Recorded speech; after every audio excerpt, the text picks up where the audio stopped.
Hey everyone, quick little video just talking about a concept that I was just kind of shooting the shit with a couple of friends, a couple colleagues the other day. Just basically talking about how exact anatomical functions of certain muscles aren't necessarily the optimal way, necessarily, of training them for hypertrophy based training. Uh, the example that we were using specifically were what was the lat's primarily utilization, what produces the highest like EMG uh, activation while using like biofeedback techniques, and we were just testing kind of like a row versus like a vertical pull demonstration is kind of like a get together gag type of deal. But ideally, like the lats are a really good example of this. Almost every single hypertrophy focused movement that you're going to do for the lats are, a vertical or horizontal pull that also uses elbow flexion and potentially scapular retraction and depression. That's all fine and good, except for that's not like the main function of the lats. And this isn't even getting into the nuance of when people are talking about adducting the arms, so trying to bring them closer to the body, because so people will just go, oh yeah, bang out these wide ass pull-ups, and you're adducting your arm, therefore getting more lat utilization. Although you're putting your lats in a disadvantageous position to be able to progressively overload, which leads into the other point of it.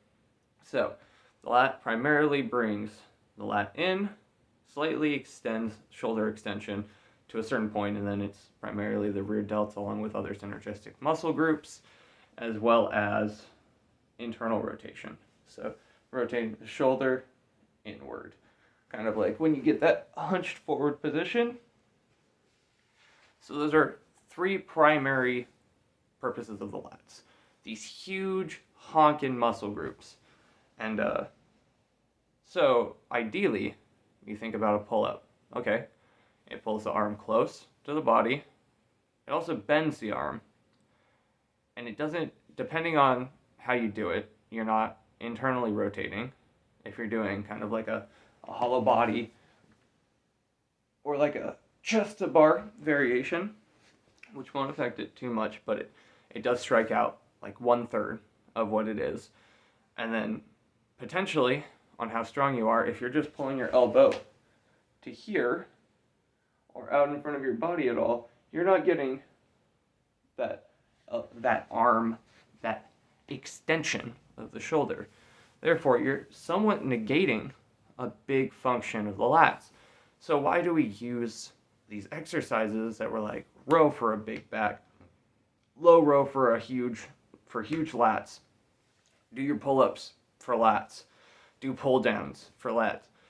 Well, this is where optimality or massive utilization of the lats or higher functional use of the lats versus how easily something is scalable for the purpose of hypertrophic stimulus changes. So in the lat example, the best exercise you could theoretically do, more than likely, is a straight arm pull down.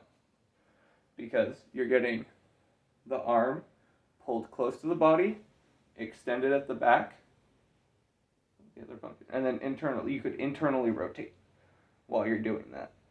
And this is theoretically using my lats, all functions of it.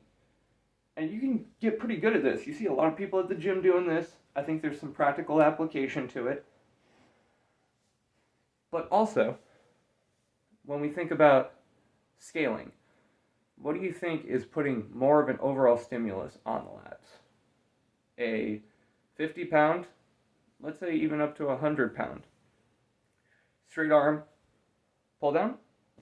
That potentially the limiting factor is your rear delt, your triceps, potentially, or you're getting that internal rotation that you don't necessarily want because we already have too much of it?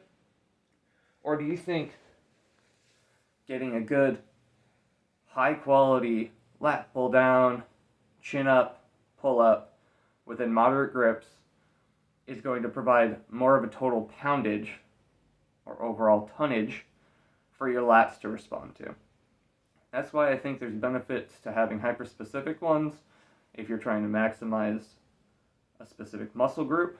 So, like with the lats, if you feel like you really need to bring them up, I would definitely use like a bread and butter exercise, like pull-ups, chin-ups, lat pull-down, rows, whatever you feel like you get a good mind-muscle connection with. Well, actually, ideally, I would use something that just basically moves weight, like your total mechanical tension and muscle fiber damage movement. So maybe your vertical pull. And then I would do something that you have a little bit more of a mind-muscle connection with, that you can get within the moderate rep range. So kind of like a lat pull down, or if you're really good with your pull-ups and you feel like a good mind-muscle connection, I've never felt it personally. Some people can rep it out. Maybe doing that or an assisted variation on a machine. And then finishing with something that utilizes all of the functions of the lats would be more beneficial than saying, okay, I need one exercise that targets every function of the lats. Cool. Also, you're probably not going to get that much out of it. So it would theoretically make sense for it to complement other movements that aren't necessarily utilizing the lats in its optimal way through its movement patterns, but also is creating a greater stimulus for them. So it's a fun kind of think theory. I think the triceps probably have a similar situation, except for, if I'm correct, you're not actually able to utilize all three of the heads to a great extent in any singular plane of motion, since the long head also is activated both through the extension and flexion of the arm. So you would theoretically need to get two different positions to maximize tricep contractions or overall growth, compared to the lat, where you can just get it with that one theoretical motion. But that's to say that there's no one move that's perfect for everything. Natural Hypertrophy had a good video on how the deadlift theoretically is the best lift, but also it's the worst lift. It's so hard to plan in your training. It's hard to program around because it uses all muscle groups. Therefore, it taxes all muscles, so it really dips into your rest and recovery pool, and it takes away from other specific days that you have, and it's a harder move stimulus-wise, along with several other aspects about it that don't make it the best for hypertrophy. But all of these said, like, finding moves that complement each other is kind of like finding supplements that complement your diet or your exercise routine. It doesn't replace it, but it complements it nicely. Therefore, you could end up with a better end product. But that's going to be it for today. Just kind of a little bit of a rant, kind of a think theory process. Just think about how the muscles move, their purpose. And this also gives you different variations. I talk about this all the time. Find variations, do them, and then find the ones that you feel the best connected with. I don't care if you feel like you have to do these bread and butter movements like incline bench press or barbell bench press. Like, if you don't feel anything from it and you're just hurting yourself to get into these positions, don't do it. I don't care if you bench if it hurts.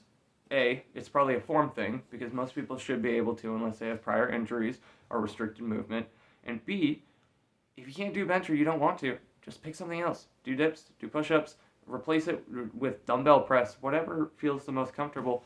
Just get that stimulus in, get something that feels good, that you can challenge yourself with and continue progressing on, and you should be great. Just keep doing that, and then be consistently, forever, and then you'll be great. But yeah, that's really all I wanted to touch on today. Remember to subscribe, like the video, stick around for more content, check out my social medias, whatever you want to do, and have a good day.